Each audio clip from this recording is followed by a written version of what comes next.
Ever wondered what it would be like to discover something new every single day? Welcome to my channel, where curiosity leads the way. From interesting ideas to engaging content, there's always something here for you. Make sure to subscribe and be part of this journey of discovery. Night before my 50th birthday, I sat alone in my home office staring at a tuition receipt stamped PAD in full. $120,000. My son's final year of law school at Arizona State. Every dime out of the retirement fund I'd been building since I was 23.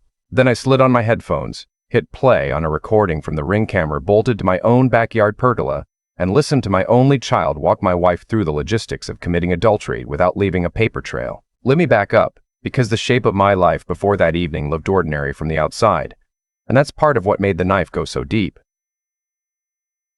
I'm a civil engineering contractor in Scottsdale, Arizona. 50 years old last Tuesday. I have a gut that won't quite quit no matter how many miles I put on my knees, a full head of hair I'm quietly proud of, and a face that spent too much time under a desert sun. I drive a 2015 Silverado with a dent in the tailgate I never bothered to fix. I built my own business from a one-man operation in a rented garage into a small firm of 11 employees. Paid for it with 20-hour days and canceled vacations. My wife is 48. When we met in our late 20s, she was a dental hygienist working nights to help her mother with medical bills.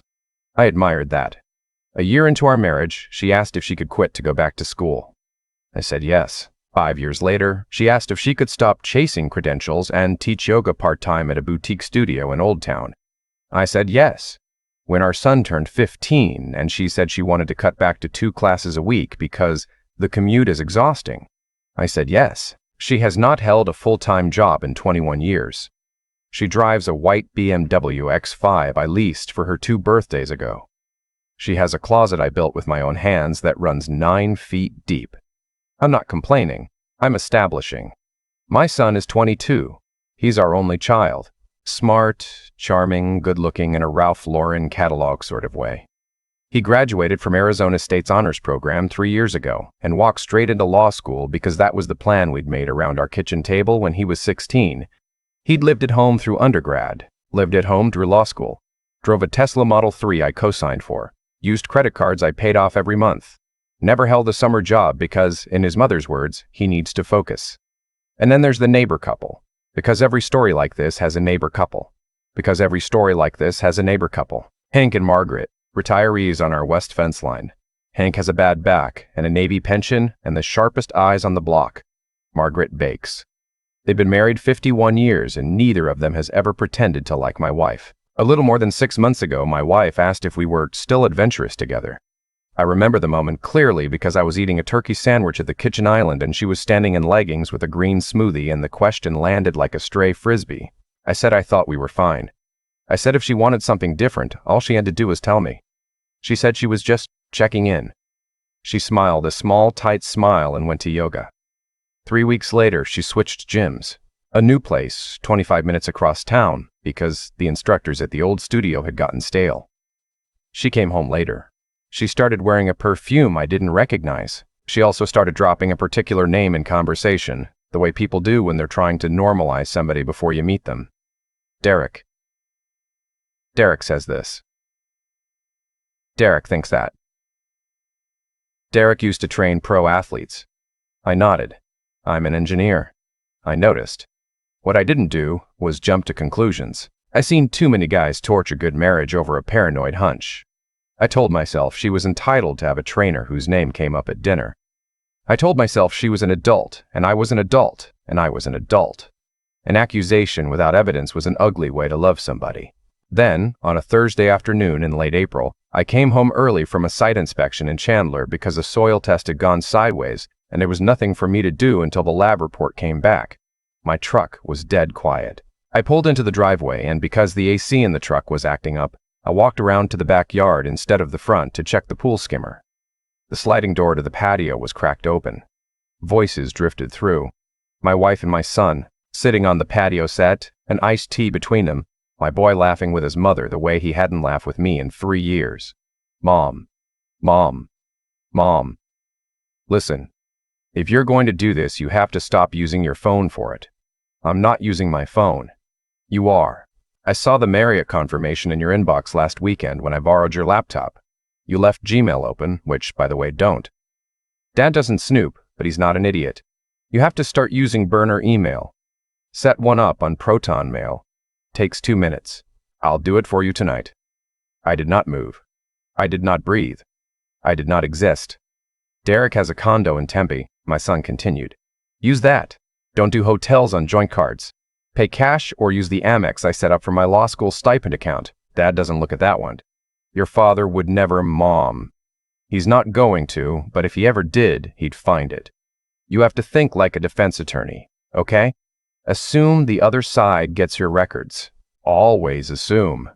My wife laughed, a light, delighted laugh, the laugh of a woman who has been told she's getting away with something clever. I never thought I'd be learning this from you.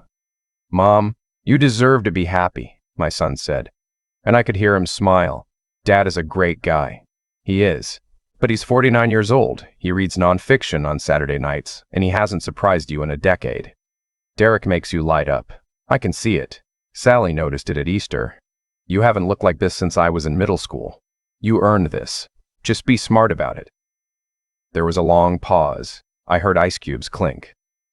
Are you sure it isn't wrong? My wife asked, and her voice was softer now, a little scared, and for 1 second I thought she might pull herself out of it.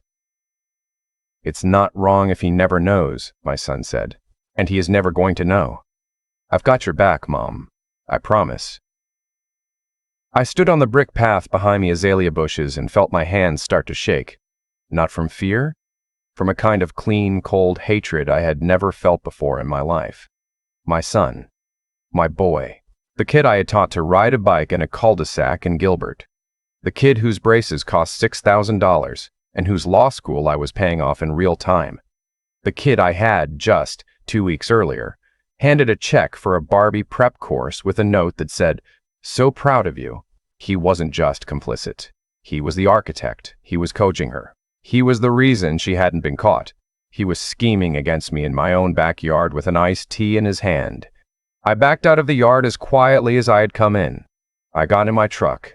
I drove to the Starbucks on Hayden and sat in the parking lot for 40 minutes with both hands on the wheel. I did not cry. I did not rage. I thought. I thought about the cost of exploding. I thought about how most men in my position would confront them that night and scream until something broke. I thought about how satisfying that would feel for 9 minutes and how badly it would gut my leverage. The courts in Arizona are community property. My wife was entitled to half of everything I built, and if I gave her a heads up, she'd move money, hire a lawyer, and start crying to her mother about a midlife crisis that made me irrational. My son would back her up. They would get ahead of the story. So I drove home that night and I kissed my wife on the forehead and asked her how yoga was, and she said, "Great," and I smiled. Then I went to bed and stared at the ceiling until 4 in the morning, and by sunrise I had the outline of a plan. The first thing I did was hire a private investigator out of Mesa, a former Scottsdale PD detective named Reggie who charged me $1,400 a week and was worth every cent.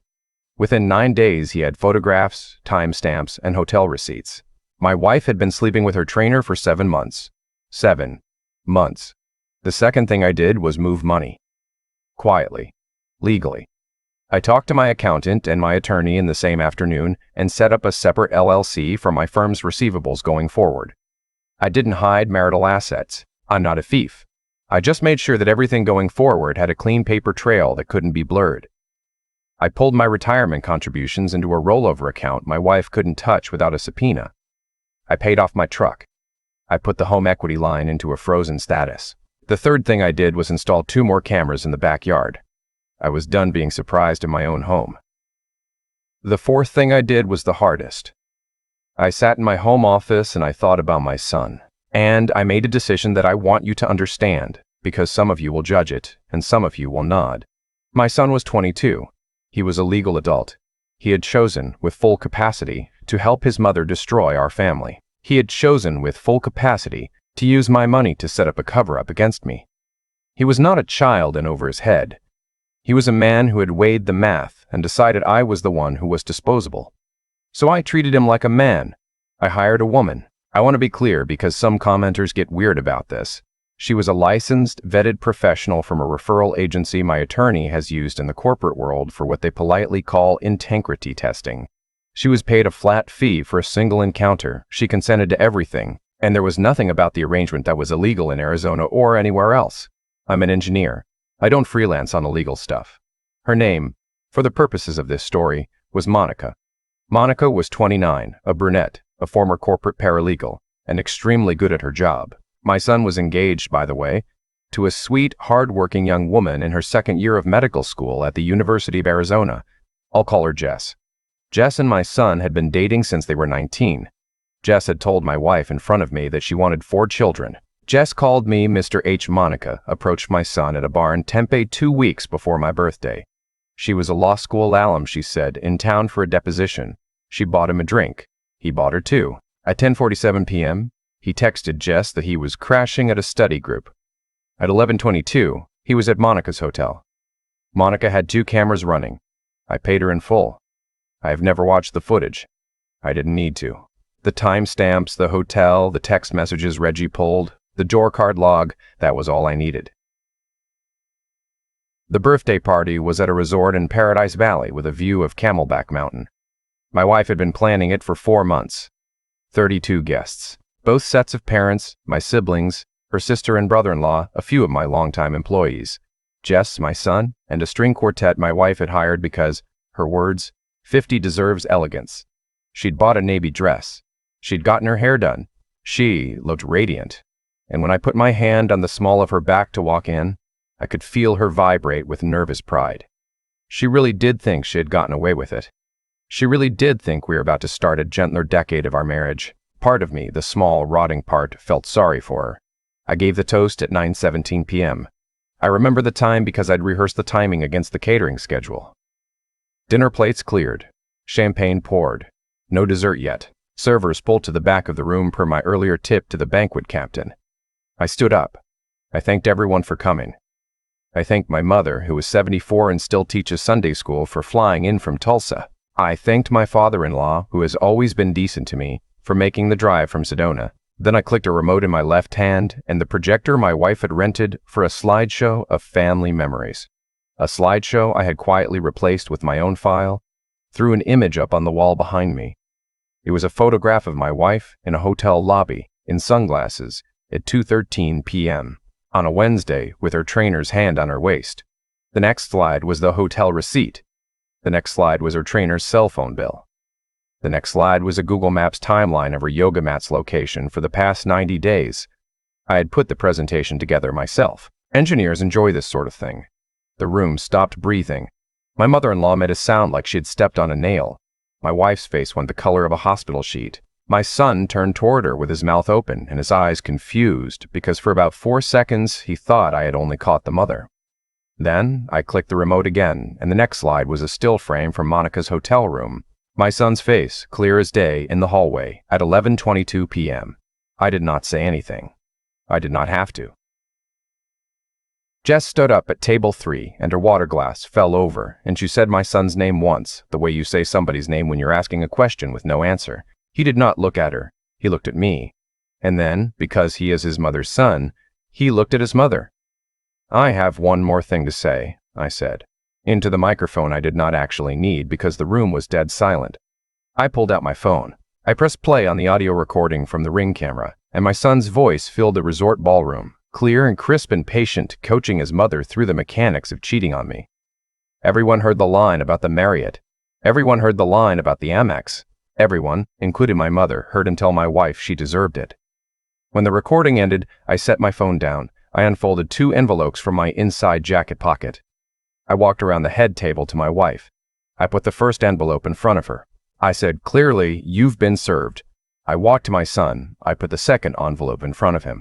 I said, "Clearly, your co-signed auto loan, your housing lease, your credit cards, and the balance of your tuition are being transferred to your sole name effective Monday morning. You are no longer welcome in my house.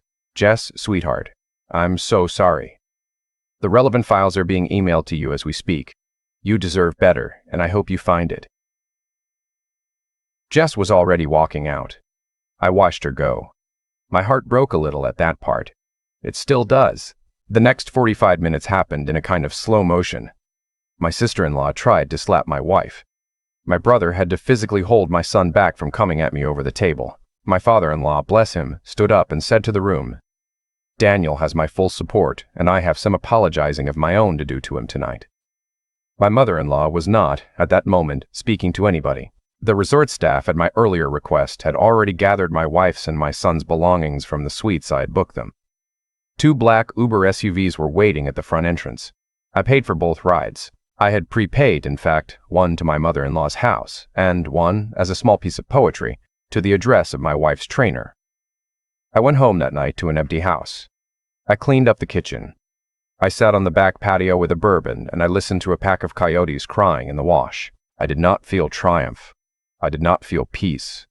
I felt like a piece of rebar that had been bent back and forth until it finally snapped clean. In the weeks that followed, I did the unglamorous work of dismantling a life. I put the house on the market. It sold in 11 days over asking. I filed for divorce on a Tuesday. Because of a documented adultery, the community property split in Arizona didn't change. But my wife's request for spousal maintenance took a hit she did not see coming. I paid her half of what the court ordered for a fixed term of 36 months and not 1 month more. My son moved in with his mother at a rental condo in Tempe she was paying for with her share of our joint savings. He lasted there 6 weeks before they started fighting. My wife's trainer, by the way, left her the second the divorce went from rumor to fact. Rachel, the woman I had been married to for 23 years, went from a 4,000 square foot Arcadia home to a 900 square foot apartment in Chandler. She kept the BMW for a while, then she didn't. My son dropped out of the final semester of law school. Not because he couldn't pay for it. The loans I transferred were legitimate federal loans that remained open to him, but because he couldn't bring himself to walk across campus after the story made the rounds. Jess broke off the engagement in writing. Her father, a cardiologist who had always liked me, sent me a handwritten note that said only "I'm sorry. Thank you for protecting her. I want to tell you I felt good about any of this. I did not. I cried in my truck in a parking lot of a Home Depot on a Tuesday in August and couldn't tell you why. I lost 16 pounds in 2 months, and my doctor put me on a blood pressure medication for the first time in my life. I slept in a recliner because our bed felt radioactive. I moved out of the house before it sold into a condo in Old Town with a balcony that faced the mountain, and I bought new sheets and new towels and new dishes because I could not stand the thought of eating off a plate I had registered for when I was 27. My son reached out for the first time 9 months after the birthday. A text. "Dad, I'm not asking for anything. I just want you to know I understand what I did." I did not reply. He reached out again at month 11. "Dad, I'm working as a paralegal in Phoenix. I'm in therapy. I'm not asking for money." I replied with 2 words. "Keep going." That was the extent of our communication for a year. At 15 months, I ran into a woman at the farmer's market on Saturday morning. A widow. Her name is Claire. She teaches American history at a charter high school in Tempe. She's 46. And her husband died of a heart attack in 2021 while they were on a cruise. She had a basket of tomatoes. I had a basket of tomatoes. I had a basket of peaches. We made dumb conversation for 4 minutes. I asked if she'd like to get a coffee sometime. She said yes. We went slowly. She has 2 kids in college. She has a small house in Arcadia she inherited from her mother. She listens like someone who has been listened to well herself. She doesn't fill silences. On our 4th date, I told her the whole story over pasta and a bottle of Chianti, and she didn't interrupt me once. When I was done, she said, "The only part that worries me is that you still love your son." I told her that was probably true. I told her I didn't know what to do with that. At 18 months, my son showed up at the door of my condo. He had driven over from Phoenix and parked in a visitor spot. He was thinner. He had a haircut that made him look like an adult instead of an heir. He was holding a manila folder. I did not invite him in. "Dad," he said, "I'm not here to ask you for anything. I brought you the final payoff letter on the Tesla. I paid it off with my paralegal money. I wanted you to see the zero balance." I looked at the letter. It was real. "Okay," I said. "I know I don't get to be your son the way I used to be," he said. "I know I broke that. I'm not asking for that. I just want to know if there's any version of us where I can text you on your birthday and you'll read it." I stood in my doorway and I looked at this young man I had raised, and I felt something in my chest, loosened by half a degree. Not forgiveness. Not yet. Something smaller. Something more like the recognition that he was a separate human being from me, and that recognizing him did not mean absolving him. "You can text me on my birthday," I said. "I may or may not respond. I am not going to be your father in the way I used to be. I am not going to pay for things. I am not going to be the safety net. I am never, and I mean never, going to be in the same room as your mother. If you show up at a holiday with her, I leave. Those are my terms. You don't have to accept them. But that's what's on the table. He nodded. His eyes filled up. He did not try to hug me. He said, "Thank you, Dad." He walked back to his car. I watched him drive away, and I closed the door, and I stood in my kitchen, and I did, finally, in my own home, cry.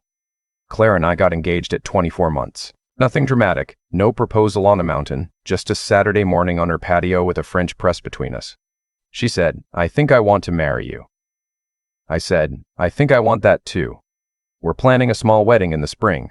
Her kids like me. Her son is a good kid, and I mean that in a way that still costs me something to say. My son did text me on my birthday last year. He wrote, "Happy birthday, Dad. I hope it's a peaceful one. Thinking of you. E." I wrote back, "Thank you. I hope you are well." That was the entire exchange. It is, as of this moment, the entire relationship. Claire asked me if I wanted him at the wedding. I thought about it for a week. I told her no. Not because I want to punish him, because a wedding is a room full of family, and he and I are not family in that way anymore, and I am not going to pretend we are for the sake of appearances. My ex-wife, I hear from mutual acquaintances, moved to Eugene, Oregon to live with her sister. She is 51, working part-time at a Pilates studio, and has not been in a serious relationship since the trainer.